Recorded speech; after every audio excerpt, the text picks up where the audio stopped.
Hey everybody, welcome back to the channel. Going to be doing some stuff in the kitchen today and above the kitchen up in the attic. So this ceiling fan here has got to come down. So I need to go turn off the breaker to that. I need to remove the wiring from the J-box that's up here. Then we got to go up in the attic and we need to pull the wiring out of the joists that run there. And when we're up there, I'll show you what we're up against up there. We've essentially need to do some joist reinforcement, need to essentially create a little bit of a beam where it's really under supported up there, but when we're up there I'll show you. And that's what we're doing this morning while it's still a little bit cool and working into the afternoon. So let's get started.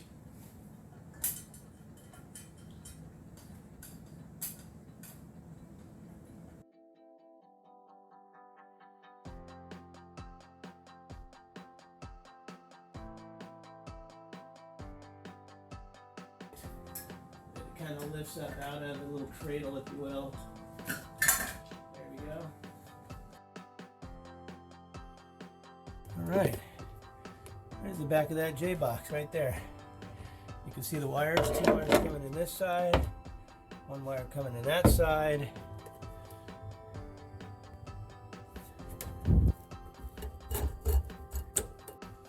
We got this wire coming out to this joist. It goes to this joist, turns to this joist, and again we're working on this joist today, so we got to get that wire completely out of that joist as well. Okay, as you can see, this wire here that feeds that J-box doesn't come through this joist, so it's not really in our way. We can just actually leave that one right where it's at. Why are we doing what we're doing? This joist here that runs from this top plate over in this corner to on top of the beam here, unlike these joists, which are just supporting drywall, these are just supporting drywall. This beam, or joist I should say, that runs from here to there is also just one single 2x6. The problem with it is over the years it has sagged from there to there. It also sags in the middle, putting a big low spot in the ceiling in the kitchen. And the reason for that, other than being 60 some years old and gravity and drywall weight and everything else, they've actually used this last joist to span over to this top plate. 8 joists actually. So 8 joists are toe-nailed into this joist and running perpendicular to this run. They're running that way. Which, if this was a beam, that wouldn't be such a big problem, because if it did sag, it wouldn't be sagging much. The problem is that's a lot of weight on one 2x6, and thus the sag in the middle. So we want to address that so that our ceiling is flatter and so that it looks better from down below. And the reason that they did that was because we have a chimney and a fireplace here. When this house is built, there's a chimney here, there's a center beam here, and these 2 ceilings supported on this center load-bearing area. But over here, once they got past the chimney, they just said, well, let's just take this last joist and pick up and run these joists over to that top plate. It's only maybe a 10-foot run, and maybe it was okay for a few years, but between the insulation weight, drywall weight, sagging weight, gravity time, etc., etc., it's put a big smile in that. So what we need to do from down below is we're going to jack this up flat, and then we're going to take 2 more 2x6s. They're 16 footers. We're going to cut them down to about 14 because that's the span here. And we're going to tuck them on that top plate and come in and tuck them on top of the beam. And then we're going to screw nail the dickens out of it to this one while it's pushed up. And then we're taking another one, so 2 2x6s total. And so then what we're going to end up with is 3 2x6s wide, which is going to make more of a beam as opposed to just one single joist with all these other joists toe-nailed into it. And then when we take the jack out, that should hold things up really well and keep this from being overspanned the way it is. Just temporarily, I'll be disconnecting this roof support and this roof support, because when this goes to get jacked up from below, this is going to want to put resistance on it. And even though it's probably going to take it back up to where it originally was, we just don't want to be pushing around on the roof as well. So these ones that are close to this joist, like this fella and this one over here, these two cripples, we'll take these out. And then when we push this up from down below, we won't have this and this creating resistance. And ultimately what that probably means is I'll need to maybe cut a 1/2 inch off of these before I reinstall them.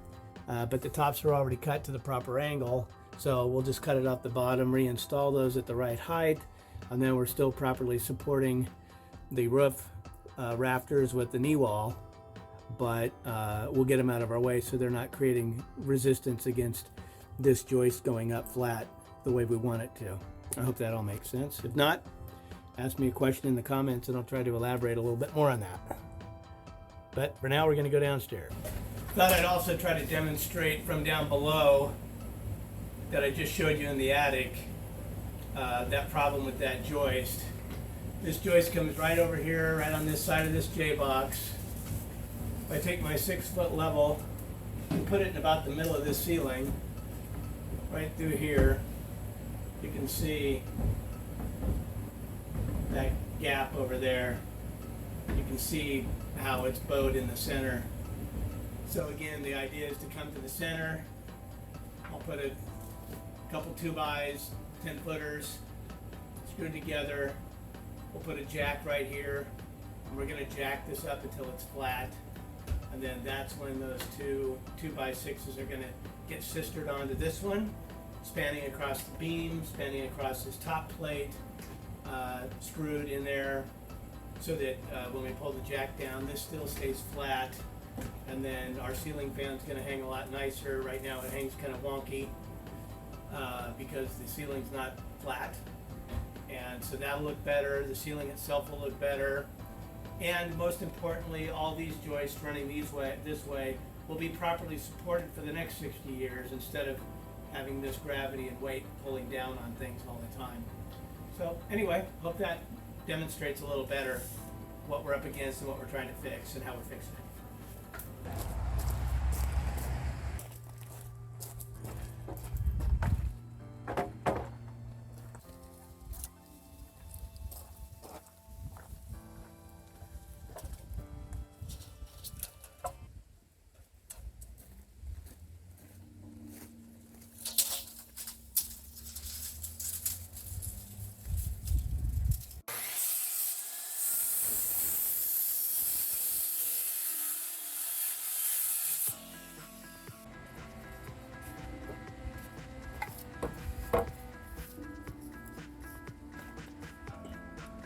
Want to make sure the crown of the board goes up since we're trying to fight a bowed downward joist. And I made this little template to mirror the pitch from the top plate to the roof line so that we can set it on the top plate and have it tuck in underneath, right up underneath that subroof.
Okay, it's the next morning.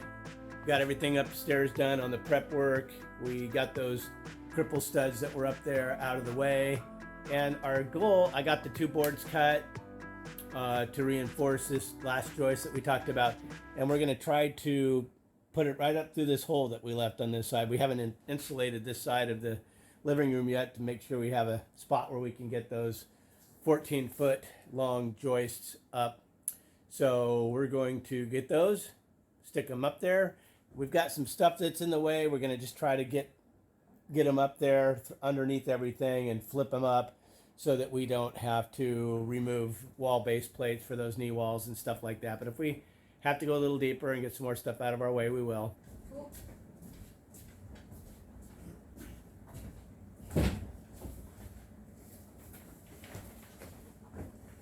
Okay, fabulous. Okay, just a second. I'll probably want to flip it flat this way Flat? so that I can tweak it up into the You want to try position that? Okay. properly. Yeah. I'll have to probably run up in there and see if I can do that. Right, I know, right? Okay, let me get up here, my love. I don't know if we'd be able to, you know what, I might have to,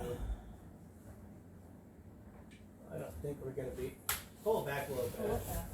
Okay. Let's see if we can get it in there. Yeah, this like way. that. Just a minute. Like this. See, I'm already hitting that cripple. Yeah. That thing's going to be in my way. Yeah, it's gonna be in your way. Because I won't be able, I don't have to tilt up under that one, but I will have to tilt up under this other Right, one. just a minute. Oh, yeah, because there is a board here, so we can't get it completely. Yeah. Set it down flat. Just rest Yeah. it up there. I'm going to have to go up and do some removal.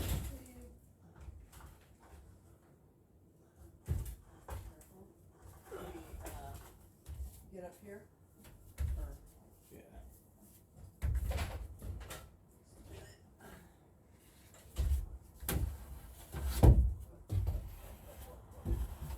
Like that. Okay. One more.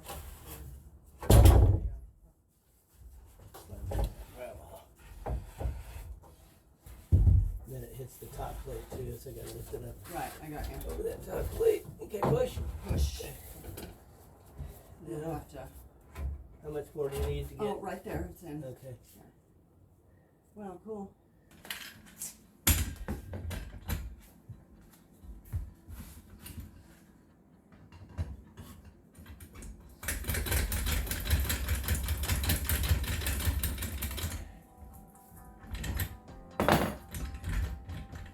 Tell me when you think you like it. Okay, I think I like it.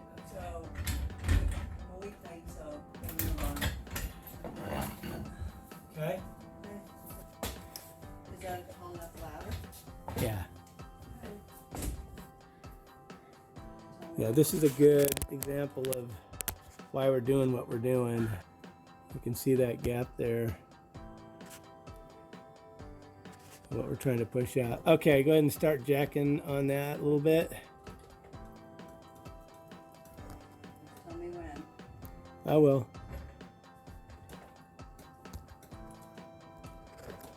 I hear it on the end here. Yeah, it's gonna creak and crack a little bit. It just sounds like it's on the end, creaking and cracking. Well, that's where it's attached to the top plate.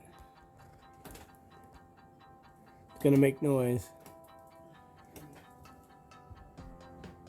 Is it moving at all? Yeah, it's moving.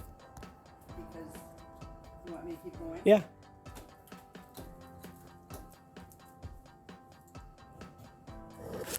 Okay, let's let that sit and breathe for a minute. Okay, we're up here in the attic and getting these, we got these 2 joists set. We haven't nailed or screwed anything yet to the original joist, but we do have them covering the span. We've jacked it up in the middle down below and have taken a lot of the bow out of it. I'd say now we're down to about 3/4 or so of an inch. We're gonna go up a little bit more just to take it a little bit past where we're expecting it to be in its final resting place before we fasten. You wanna go ahead and give it a pump there, babe? Yeah.